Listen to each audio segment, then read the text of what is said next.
Hello aspirants, welcome back to NET with Deep. आज हम start करने वाले हैं Dharmashastra, the foundation of ancient Indian political thought. ये लेक्चर फुल कंसेप्ट क्लैरिटी के साथ है, जहां हम देखेंगे कि कैसे धर्म और हिंदू पॉलिटिकल ट्रेडिशन ने सोसाइटी और किंगशिप को शेप किया। स्टे ट्यून, क्योंकि ये सिर्फ हिस्ट्री नहीं, ये नेट के लिए बहुत ही एसेंशियल कंसेप्ट है जो आपको एग्जाम में एज देंगे। तो एशियंट इंडियन थॉट को ब्रॉडली दो ट्रेडिशन में डिवाइड किया जाता है। पहला है हिंदू ट्रेडिशन और दूसरा है बुद्धिस्ट ट्रेडिशन। ओके, अब एक सवाल स्टूडेंट्स के दिमाग में आता है कि क्या ये दोनों ट्रेडिशंस एक दूसरे से अलग हैं।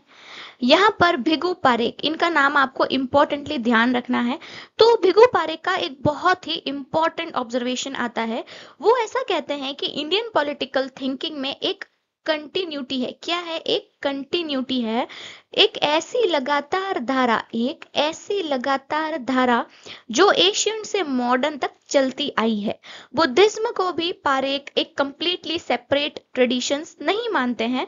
वो कहते हैं कि Buddhism is the rebel child of Hinduism and Protestantism of East.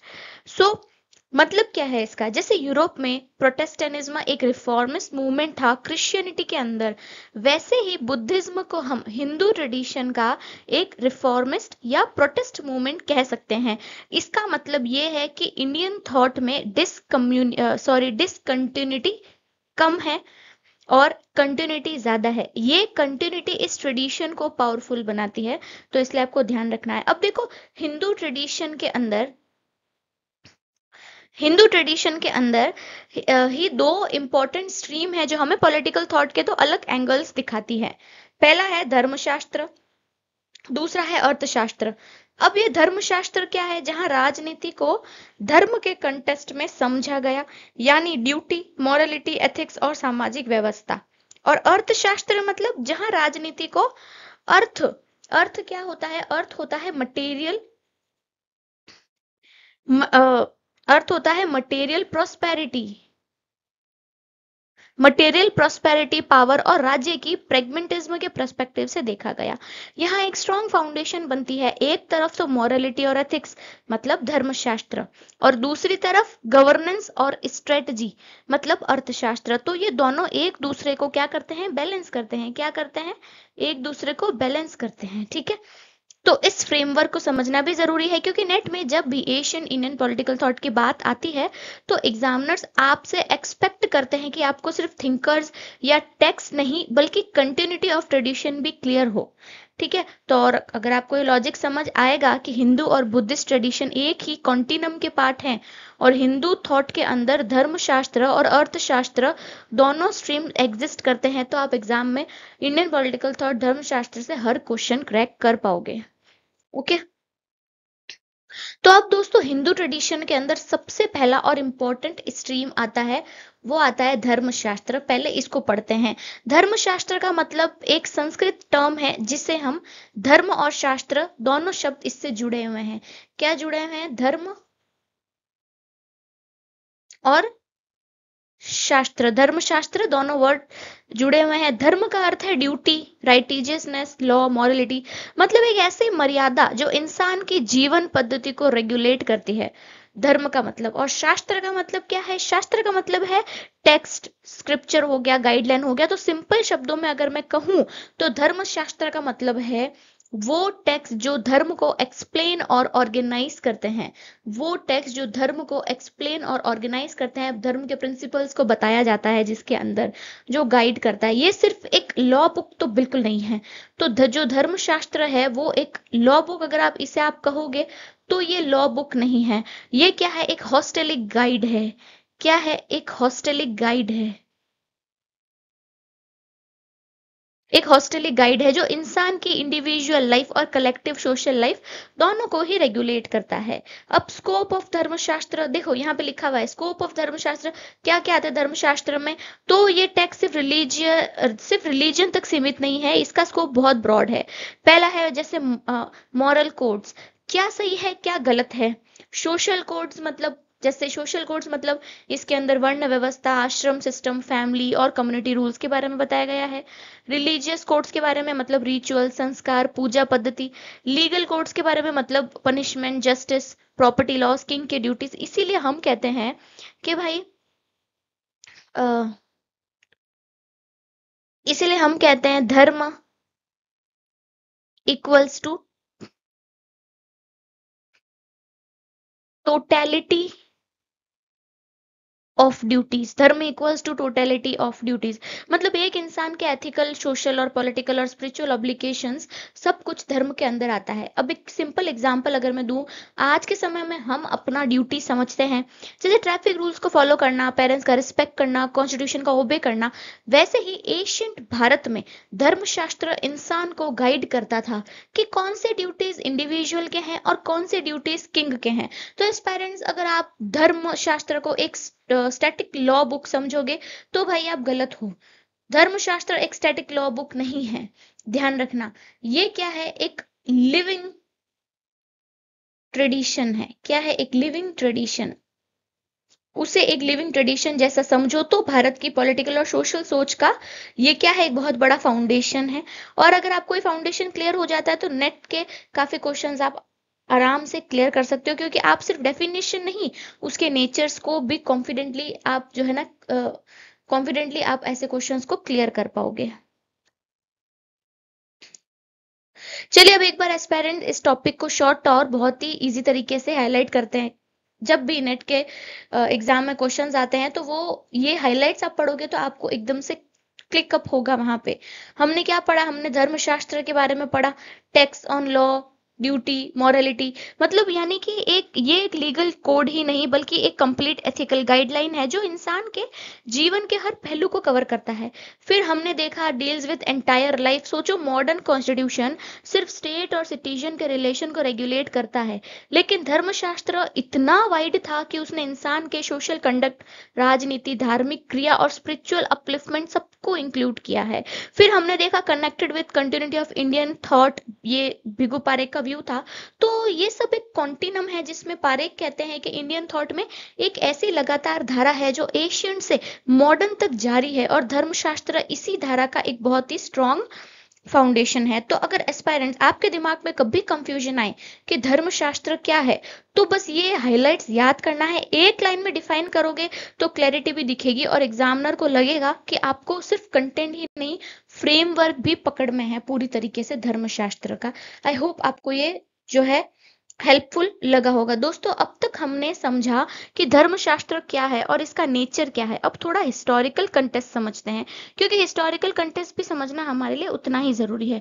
तो धर्मशास्त्र का जो कंपोजिशन पीरियड है वो रफली 1600 बीसी से लेकर 200 सी के बीच माना जाता है। मतलब एक ऐसा युग जब इंडियन सोसाइटी एक स्ट्रक्चर्ड फॉर्म में डेवलप हो रही थी, वर्ण व्यवस्था, राज्य व्यवस्था और धार्मिक सिस्टम्स अपनी जगह स्टैब्लिश हो रहे थे।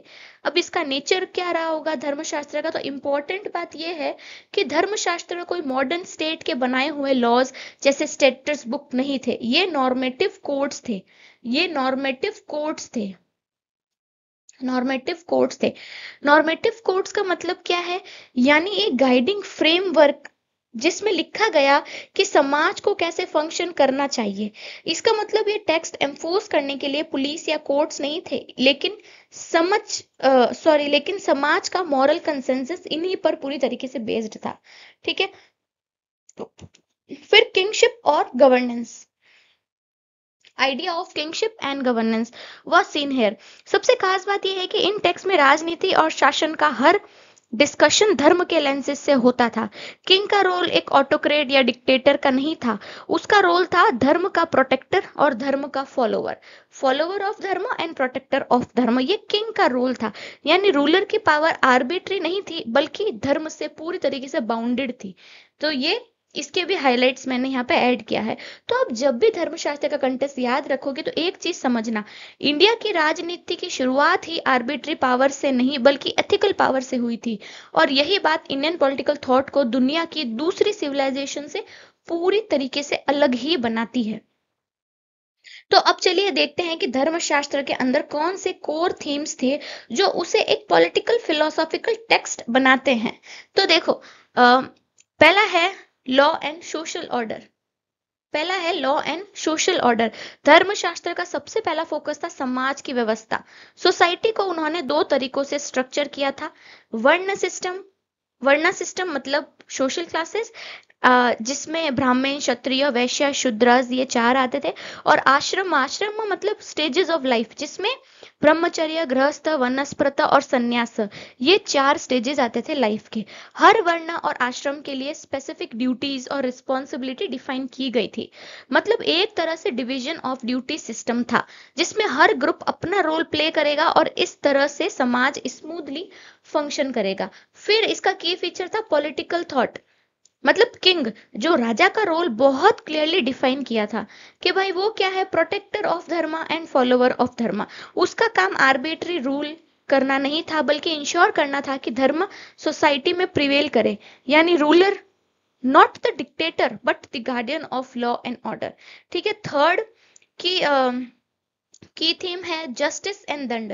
धर्मशास्त्र कहते हैं कि अगर कोई धर्म का पालन नहीं करेगा तो पनिशमेंट तो भाई जरूरी है, इसीलिए उन्होंने दंड, पनिशमेंट की कंसेप्ट दी। मैंने, हाँ, धर्म पनिशमेंट की कंसेप्ट दी। और इसी से जुड़ी एक थ्योरी मैंने आपको पहले बताई होगी, दंड नीति। दंड नीति मतलब साइंस ऑफ पनिशमेंट।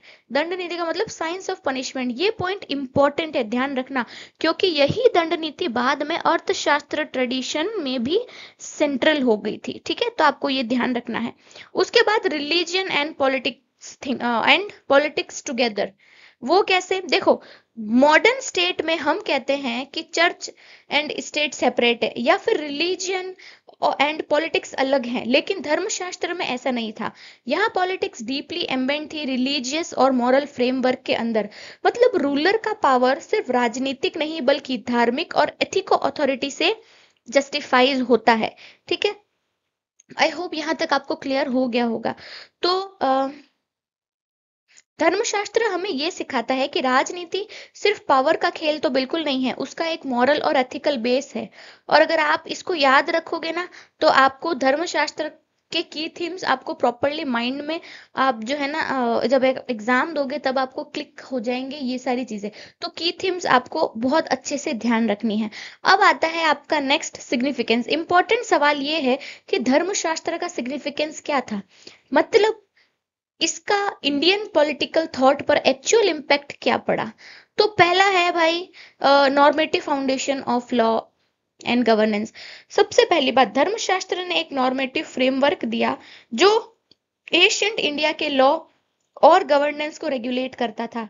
ये फ्रेमवर्क सिर्फ पनिशमेंट या कोर्ट्स नहीं था, बल्कि एक मॉरल गाइडेंस था जो रूलर और प्रजा दोनों को बाइंड करता था। दूसरा था moral legitimacy of political authority. मतलब धर्मशास्त्र कहते हैं कि राजनीति का असली लेजिटिमेसी शीर फोर्स या पावर से नहीं बल्कि धर्म से आती है। रूलर तभी लेजिटिमेट है जब वो धर्म का रक्षक है, यानी Kings authority was always moral plus ethical but not the arbitrary. ध्यान रखना। थर्ड सिग्निफिकेंस था influence on Hindu kingship model. इसी वजह से हिंदू किंगशिप के मॉडल्स बहुत स्ट्रांगली धर्मशास्त्र से इन्फ्लुएंस्ड हुए। राजा का प्रमुख रोल था ऑर्डर मेंटेन करना, धर्म का पालन करना और अपने सब्जेक्ट के ड्यूटीज और राइट्स को प्रोटेक्ट करना। यही फ्रेमवर्क क्लासिकल इंडिया के सोशियो पॉलिटिकल ऑर्डर को शेप करता है।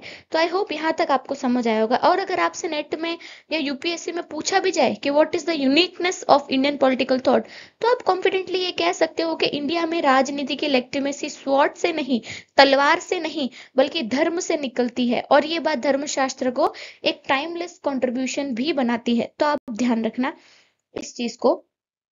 तो अब एक बार अपना क्विक रिवीजन कर लेते हैं। अगर नेट में क्वेश्चन आए तो आप आराम से जो है, आपको ये हाइलाइट्स की वजह से इंपॉर्टेंट, इसलिए मैंने हाइलाइट्स ऐड किया बिकॉज ये इंपॉर्टेंट है। सो हमने अब तक देखा वर्ण और आश्रम सिस्टम, मतलब समाज को डिसिप्लिन और हार्मनी देने के लिए डिवीजन ऑफ ड्यूटीज किया गया। हर वर्ण और आश्रम अपना रोल प्ले करेगा, तभी समाज स्मूथली चलेगा। तो हमने धर्म और आश्रम सिस्टम पढ़ा। फिर हमने पढ़ा कि भाई किंग का काम था धर्म का रक्षक बनना, उसकी पावर आर्बिट्री नहीं थी, वो धर्म से पूरी तरीके से बाउंड था। ठीक है, फिर हमने देखा दंड और दंड नीति वाली बात कि भाई लॉ और जस्टिस इंफोर्स करने के लिए पनिशमेंट सिस्टम दंड दिए गए, इसी से दंड नीति डेवलप हुई, मतलब साइंस ऑफ पनिशमेंट। और बाद में अर्थशास्त्र ट्रेडिशन का भी दंड नीति जो है कोर बना।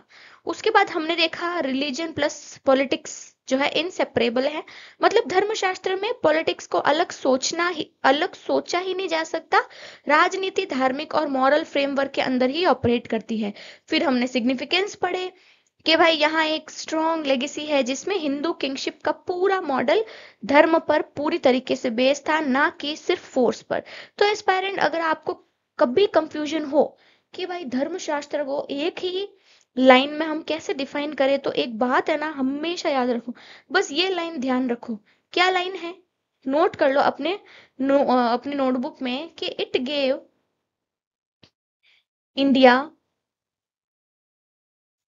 a political vision where power was always bound